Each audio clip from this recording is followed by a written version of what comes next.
Bismillahirrahmanirrahim. Assalamualaikum warahmatullahi wabarakatuh. Alhamdulillah wassalatu wassalamu ala Rasulillah wa ala alihi wa sahbihi wa man wala amma ba'd. Anak-anakku yang sholih, kaifa halukum? Semoga senantiasa dalam keadaan sehat ya. Dan juga Abi dan Umi diberikan kemudahan dalam mendampingi anak-anak di rumah. Baik, sebelum kita mulai, alangkah lebih baiknya kita berdoa terlebih dahulu ya. Bismillahirrahmanirrahim. Rabbi zidni ilman warzuqni fahman. Allahumma inni as'aluka ilman nafi'an wa rizqan thayyiban wa amalan mutaqabbala. Baik, semoga Allah memudahkan kita dalam memahami pembelajaran pada hari ini. Yuk kita buka buku tematik 3A, subtema keempat, pembelajaran 4, 5, dan 6 ya. Nah, kita awali di pembelajaran keempat terlebih dahulu di halaman 110. Ya, kita baca terlebih dahulu. Deli membantu ibu menanam bengkuang di halaman rumah. Tanaman bengkuang berkembang biak dengan umbi. Ada beberapa tumbuhan yang berkembang biak dengan umbi. Nah, kita coba baca ya. Teks di bawahnya, umbi pada tumbuhan. Beberapa jenis tumbuhan berkembang biak dengan umbi. Salah satu jenis umbi pada tumbuhan adalah umbi lapis. Umbi lapis adalah bawang yang tertutup lapisan daun. Lapisan daun itu sebenarnya berisi cadangan makanan. Umbi lapis dapat tumbuh menjadi tumbuhan baru. Contoh tumbuhan yang berkembang biak dengan umbi lapis yaitu bawang merah, bawang putih, bakung, dan tulip. Selain umbi lapis, ada juga loh umbi batang. Umbi batang adalah batang yang tumbuh di dalam tanah dan membentuk umbi.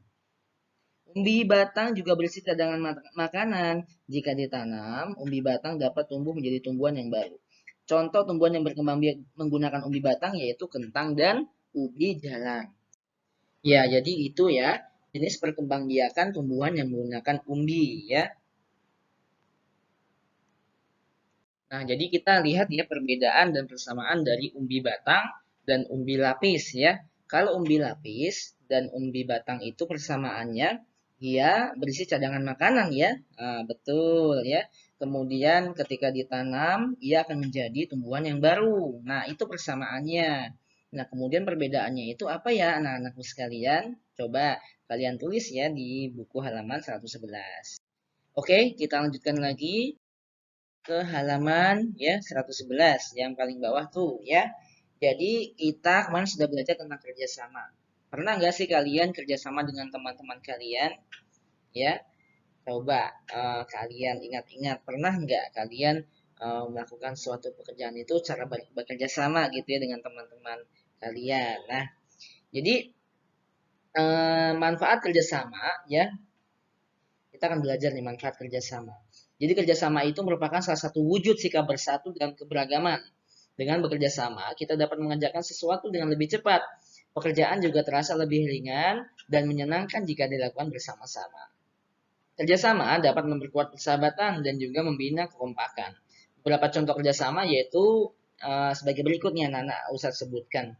Misalkan kalian merawat tanaman sekolah bersama-sama ya, merawat taman sekolah bersama-sama, kemudian berkebun bersama anggota keluarga, kemudian melakukan permainan kelompok ya, kemudian bekerja bakti membersihkan lingkungan di sekitar rumah ya. Nah itu jadi kerjasama itu perlu kita lakukan di mana saja, misalkan di rumah, di sekolah, ataupun lingkungan masyarakat tempat tinggal kita. Manfaatnya apa Ustadz? Ya, yang pertama pekerjaan menjadi lebih cepat selesai, kemudian pekerjaan menjadi lebih ringan, kemudian terjalin persahabatan dan persaudaraan, kemudian terjadi komunikasi yang baik dengan orang lain. Itu ya, jadi manfaat dari kerjasama. Oke, kita lihat di sini halaman 112 ya. Jadi ada permainan ukur lompat ya. Nah, coba kita lihat di sini ya ada permainan ukur lompat yang mana ada seorang anak ya yang melompati kardus ya yang sudah disiapkan oleh mereka. Nah, jadi kalian bisa mencoba di rumah ya, tentunya dalam pengawasan ayah dan bunda di rumah ya. Jadi bisa kita siapkan kardus bekas atau bambu atau kayu ya. Nah, jadi sifatnya itu kita hanya seperti melompat ya, tapi zigzag ya. Nah, kita Misalkan tadi kita ke sini ya, kemudian ke sini, kemudian kita lari dengan cepat nih ke sini ya. Nah, jadi seperti itu ya. Dan ini tentunya untuk melatih otot-otot yang ada di dalam kaki kita ya. Dan juga ketangkasan kita dalam berolahraga. Baik, anakku yang soli, kita lanjutkan lagi pembelajaran kelima ya di halaman 114. Nah, Lani sedang bermain di rumah Nina. Saat sedang bermain di teras, Lani melihat ada tumbuhan hijau di sudut teras. Lani pun bertanya pada Nina, tumbuhan apakah itu? Kita coba baca ya. Dari Lani. Lani, Nina, itu tumbuhan apa di pojok terasmu? Kata Nina. Oh, itu namanya suplir. Lani, apakah tanaman suplir menghasilkan buah atau biji? Nina, tidak, tumbuhan itu tidak menghasilkan buah dan biji. Lani, oh, begitu ya? Jika tidak menghasilkan biji, bagaimana cara suplir itu dapat berkembang biak? Nina, kata ibuku, suplir berkembang biak dengan spora. Spora adalah bagian tumbuhan yang berfungsi untuk memperbanyak tumbuhan. Pada tanaman suplir terdapat spora. Saat spora tertiup angin, spora itu nantinya akan jatuh di suatu tempat yang lembab. Nah, spora yang jatuh akan tumbuh menjadi tanaman suplir yang baru. Lani? Wah, aku baru tahu. Terima kasih Nina sudah menjelaskan kepadaku. Nina. Sama-sama Lani. Ya, jadi itu ya anak-anakku sekalian, teks percakapan antara Lani dan Nina tentang apa tadi? Ya, betul ya. Jadi perkembangbiakan tanaman suplir dengan spora. Apa tuh spora? Yaitu bagian tumbuhan yang berfungsi untuk memperbaiki tumbuhan ya.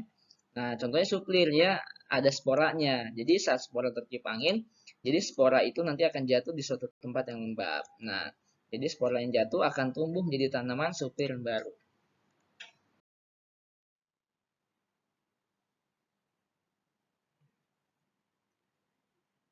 Nah, kita di sini ya.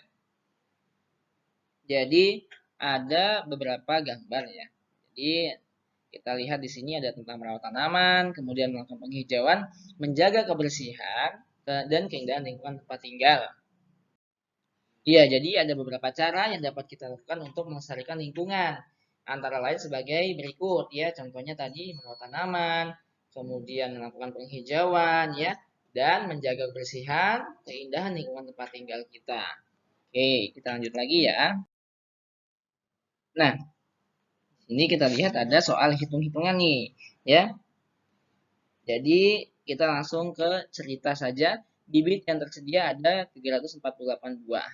Jika terdapat 6 lahan kosong dan setiap lahan ditanami bibit tanaman sama banyak, berapa banyak bibit yang ditanam pada satu lahan? Ya, kita lihat di sini ya. Jadi angka di sini nih. Nah, kita lihat ya. Oke. Di 6 apa? 34 ini dibagi dengan 6 ya. Kita ambil dua angka di sini dulu ya. Nah, hasil berapa anak-anakku? Jadi hasilnya 5 ya, koma sekian. Kita ambil 5-nya saja di sini ya.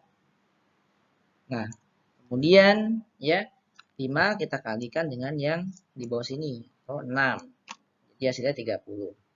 Oke, kita langsung buat garisnya, kita kurang. 8-nya kita turunkan ke bawah ya. Kemudian 4 juga langsung turun ke bawah, jadi totalnya 48 kan, 3 kurang 3 sama dengan 0. Nah, 48 ya, kita langsung bagi 6. Berapa tuh? Hasilnya 8. Apa? Ya, 8 ya. Oke.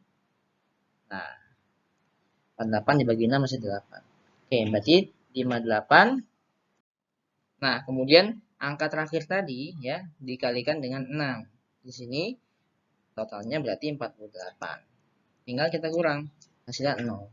Jadi setiap lahan tadi ditanami 58 bibit tanaman ya, hasilnya 58. Oke, fahimtum? Fahimna Ustadz. Oke, banyak berlatih ya tentang pembagian.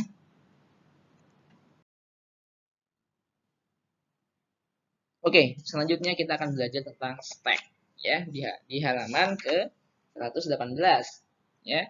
Jadi kita masuk pada pembelajaran ke-6. Tahukah kamu apa itu stek? Stek apa setek? Ya, stek ya. Oke, stek merupakan salah satu cara menanam tumbuhan. Stek disebut juga sebagai perkembangbiakan buatan pada tumbuhan. Stek dilakukan dengan cara memotong bagian tumbuhan, misalnya batang atau tangkai. Sebelum memotong, pastikan bagian tumbuhan tersebut memiliki mata tunas. Nah, bagian tumbuhan yang telah dipotong tersebut kemudian ditanam. Potongan itulah yang kemudian menjadi tumbuhan baru. Ya, stek itu sama saja dengan ya. Jadi stek itu ya salah satu tadi cara menanam tumbuhan ya. Oke. Jadi nanti kita akan belajar juga ada stek, kemudian mencangkok ya dan lain sebagainya. Jadi ke stek itu memperbanyak tanaman dengan cara apa tadi ya? Mudah ya. Jadi memotong bagian tanamannya, misalnya helai daun, tangkai daun, ranting, batang, atau akar atau pucuk, kemudian nanti ditancapkan ke dalam tanah ya. Atau ada pula potongan daun yang cukup diletakkan di atas tanah. Nah, jadi ada juga beberapa kasus ya. Jadi perlu ditempatkan dulu di dalam air hingga akarnya tumbuh. Ya, jadi kalau mencangkok ya itu mengupayakan tumbuhnya akar pada cabang atau ranting tumbuhan ya. Caranya itu kulit batangnya terpotong ya. Jadi kulit batangnya kita potong, kemudian flumnya kita buang. Nah, jadi bagian kayunya tetap dipertahankan ya, sehingga tadi zat-zat mineralnya dan airnya dapat dialirkan dari akar ke daun ya. Jadi, tapi zat-zat makanannya tidak dapat diangkut dari daun ke bagian tubuh lainnya karena kulitnya terkerat atau terpotong. Oke ya, jadi sekilas ya tentang tanaman stek ya, kemudian mencangkok ya. Jadi itu sebagai tambahan ilmu saja buat kalian ya. Ya, baik anak-anak yang solih, kita lanjutkan kembali ya pembelajaran kita ya. Buka di halaman 119. Nah, kerjasama di lingkungan rumah ya. Jadi kerjasama itu nggak cuma di sekolah ya. Nah, ternyata kegiatan kerjasama itu juga diperlukan loh ketika melakukan kegiatan di rumah. Misalnya kita di rumah itu membagi tugas dengan kakak atau adik kita ya, misalkan kita bisa menyapu halaman, menyiram tanaman ya, merapikan kamar atau mencuci piring ya. Dan itu juga ya salah satu bentuk kita untuk berbakti pada orang tua kita. Dan anak yang berbakti pada orang tua akan memudahkan jalannya untuk menuju surganya Allah Subhanahu wa taala. Siapa yang mau masuk surga? Saya. Siapa yang mau masuk neraka? Oh, ada ya. Ya kita semuanya sangat ingin masuk surga ya. Semoga Allah memudahkan kita untuk bisa masuk surga bersama keluarga. Amin ya robbal alamin. Nah, baik anakku yang solih, pada hari ini sudah selesai ya pembelajaran kita di tema 1 atau tema 3A. Nah, untuk tugasnya hari ini cukup kalian mendengarkan video ini, kemudian kalian tuliskan ya di kolom komentar YouTube ya, untuk sebagai absen Ustadz. Nanti Ustadz akan melihat siapa yang sudah menyimak ya. Kemudian insya Allah Ustadz sampaikan besok kita adakan PH ya. Jadi PH-nya mungkin Ustadz gabungkan 2, subtema 2, subtema 3, dan subtema 4 ya. Insya Allah mudah ya. Silakan dibuka kembali video-video Ustadz dan semoga Allah memudahkan dalam mengerjakannya. Anakku yang solih ya, semoga yang sedang sakit diberi kesembuhan ya, semoga yang sedang punya urusan dimudahkan ya, dan yang sedang mencari rezeki, abi atau umi dimudahkan rezekinya. Amin ya rabbal alamin. Mungkin itu saja yang dapat Ustaz sampaikan, kurang lebihnya Ustaz mohon maaf. Kita tutup dengan doa kafaratul majlis. Subhanaka Allahumma wa bihamdika asyhadu an la ilaha illa anta astaghfiruka wa atubu ilaik. Semoga bermanfaat ya dan bisa kita amalkan dalam kehidupan sehari-hari. Wassallallahu ala nabiyina Muhammadin wa ala alihi wa sahbihi wasallam. Wassalamualaikum warahmatullahi wabarakatuh. Anak solih, siap. Insya Allah, anak solehah. Wah, ternyata sudah fokus ya. Masih fokus ternyata. Baik, Abu Bakar Asyidik. Lebih cerdas, kreatif, mandiri. Dan